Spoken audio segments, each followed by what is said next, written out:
हिमाचल प्रदेश के 3 निर्दलीय विधायक शनिवार सुबह विधानसभा अध्यक्ष के चैम्बर के बाहर धरने पर बैठ गए। भाजपा में शामिल होने से पूर्व इन विधायकों ने 22 मार्च को विधानसभा अध्यक्ष कुलदीप सिंह पठानिया को विधानसभा की सदस्यता से इस्तीफा सौंप दिया था। निर्दलीय विधायकों का कहना है कि 1 सप्ताह बीत जाने के बाद भी इनका इस्तीफा स्वीकार नहीं हुआ है। इसको देखते हुए विधायक केएल ठाकुर, आशीष शर्मा, होशियार सिंह धरने पर बैठ गए। तीनों निर्दलीय विधायकों ने विधानसभा अध्यक्ष की कार्यशैली पर सवाल उठाए हैं। विधायकों ने विधानसभा अध्यक्ष पर सरकार के दबाव में आकर इस्तीफा स्वीकार न करने के आरोप लगाए हैं। विधायकों ने कहा कि एक तरफ तो हमारे इस्तीफे स्वीकार नहीं किए जा रहे, दूसरी ओर घर के बाहर लगे विधायक के साइन बोर्ड को हटाने के लिए विभाग के कर्मचारियों को भेजा गया है। निर्दलीयों ने चिताया है कि यदि 2 दिन में इस्तीफा स्वीकार नहीं किया जाता तो वो कोर्ट का दरवाजा खटखटाएंगे। स्पीकर साहब को हमने अपना इस्तीफा सौंप दिया था और 23 तारीख को हमने जो है पार्टी ज्वाइन कर ली थी, भाजपा पार्टी भी हमने ज्वाइन कर ली और बार बार निवेदन के बाद भी जो है स्पीकर साहब जो है हमारा इस्तीफा जो है मंजूर नहीं कर रहे हैं। और एक हमें नोटिस प्राप्त हो गया इनकी ओर से, एक लंबा चौड़ा इन्होंने एक कहानी लिख दी उसके अंदर कि आप 3 निर्दलीय विधायक जो है किसी के दबाव में 4-5 और कांग्रेस के विधायकों ने हमारी कंप्लेंट की है, जो अभी हमें नोटिस प्राप्त हुआ है कि हमें दबाव में ये इस्तीफा दिया है या हमारे पर कोई और किसी का दबाव है। तो हम ये बताना चाहते हैं कि हमने अपने स्वेच्छा से इस्तीफा दिया है, हम पर किसी का दबाव नहीं था और ना ही हमें कोई ल्यूर किया गया। तो ऐसे ऐसे जो आरोप लगाए जा रहे हैं हमारे पर, तो जो कि ये बिल्कुल गलत है। स्पीकर एक कॉन्स्टिट्यूशनल पोस्ट है और स्पीकर जो है अपने किसी के दबाव में आकर के अगर ऐसी नोटिस इश्यू करता है तो वो एक किस्म से लोकतंत्र की हत्या है। और बार बार आग्रह करने के बाद भी जो है, बार बार ईमेल करने के बाद, बार बार उनको रिपीटेड रिमाइंडर देने के बाद भी स्पीकर साहब ने कोई इस पर कार्रवाई नहीं की और उसके अवेज में एक हमें नोटिस निकाल दिया कि आप एक्सप्लेनेशन दो कि आपने इस्तीफा क्यों दिया। भाई हम इंडिपेंडेंट है, हम किसी पार्टी से बंधे हुए थोड़ी है। हमने जब इलेक्शन लड़ा था तो आपने अपना पार्टी का कैंडिडेट दिया था, हम उनको हरा करके आए हुए यहाँ पर। अगर इंडिपेंडेंट पार्टी के होते तो आप उससे एक्सप्लेनेशन मांग सकते हैं। आप एक इंडिपेंडेंट से आप कैसे एक्सप्लेनेशन मांग सकते हैं, आप बताएं मुझे। अगर कोई इंडिपेंडेंट एमएलए जीत करके आया है, उससे एक्सप्लेनेशन मांगने का कोई आवश्यकता नहीं है। स्ट्रेट फॉरवर्ड जब हमने अपना इस्तीफा दे दिया तो उनको मंजूर करके इलेक्शन कराने चाहिए। अब ये इलेक्शन से क्यों डर रहे हैं, क्या कारण है कि इस्तीफा मंजूर नहीं कर रहे हैं, ये इसी के विरोध में आज हम यहाँ बैठे हैं। सर हम अगले जल्द से जल्द जैसे भी कब तक बैठे रहेंगे धरने में? सर आज हम बैठेंगे, हम ज़्यादा से ज़्यादा समय आज धरने पे बैठेंगे और आपके सभी चैनलों के माध्यम से हम पूरे हिमाचल को ये मैसेज देना चाहते हैं कि देखिए किस तरह ये सरकार लोकतंत्र का गला घोट रही है, किस तरह जो है हम लोगों को जो प्रताड़ित कर रही है, किस तरह हमारी कॉन्स्टिट्यूंसी के लोगों को प्रताड़ित कर रही है। ये मैं आपके सभी चैनल के माध्यम से बताना चाहता हूँ। ठीक कह रहे हैं होशियार जी ने बताया कि हम जो 3 निर्दलीय विधायक है, हमने अपनी मर्जी से, स्वेच्छा से विधानसभा की सदस्य से इस्तीफा दिया 22 तारीख को। नॉर्मली जो होता है इस्तीफा जो होता है 24 घंटे के अंदर जो माननीय अध्यक्ष महोदय होते हैं विधानसभा के स्वीकार करते हैं और करना चाहिए, क्योंकि संवैधानिक पोस्ट है। हम बहुत मान सम्मान करते हैं अध्यक्ष महोदय का, परंतु साथ में बड़ा दुख है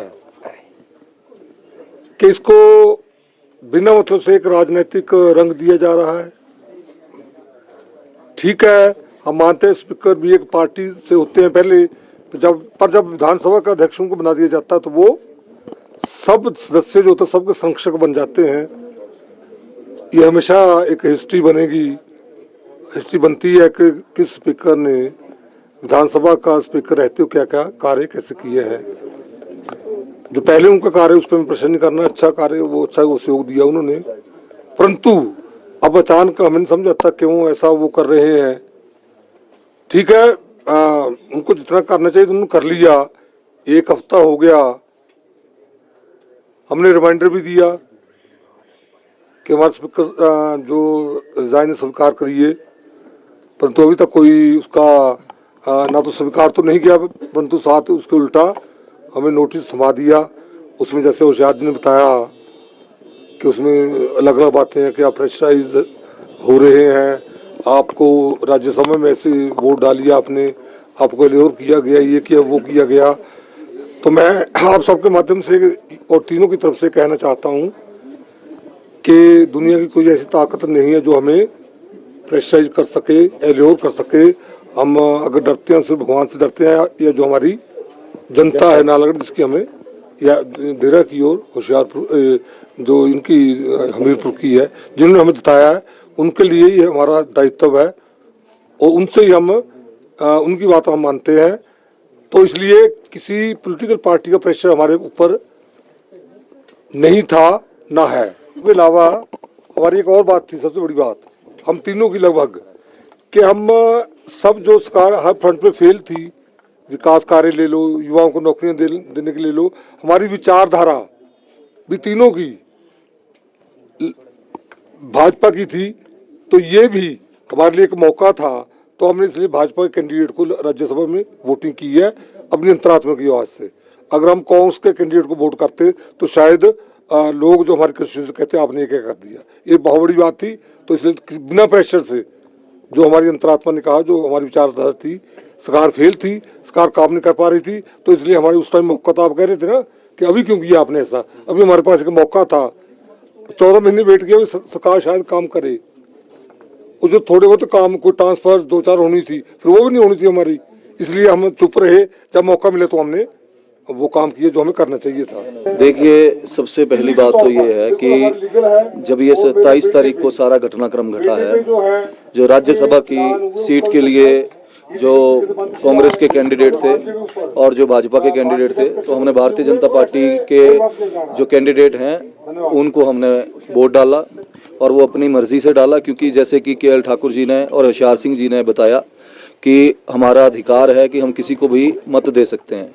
और हमारा जो स्टेट है, आप भली भांति जानते हैं, हम सनातन धर्म को मानने वाले हैं और हम उस व्यक्ति को कैसे वोट कर सकते थे जो राम मंदिर के खिलाफ मुकदमा लड़ रहा हो। तो ये मुझे लगता है अगर मैं अपनी फील्ड में जाके भी लोगों से पूछूंगा कि भाई आप बताइए कि मैं किसको, क्योंकि मैं अगर वोट कर रहा हूँ तो मुझे कंस्टिट्यूएंसी ने जो मेरे लोग हैं उन्होंने चुन के भेजा है यहाँ पे, और उनकी भावनाओं को देखते हुए मैंने मत जो डाला, हम तीनों ने जो वोट डाला वो डाला हर्ष महाजन जी को, जो कि हिमाचल के हैं और वहाँ पे राज्यसभा में चुन के जीते।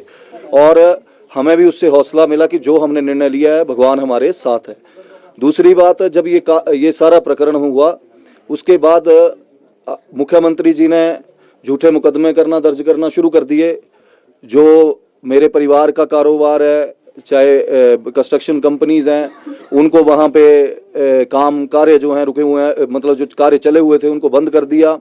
जो भी मतलब जितना भी प्रताड़ित कर सकते हैं वो हमारे परिवारों को और हमें किया गया।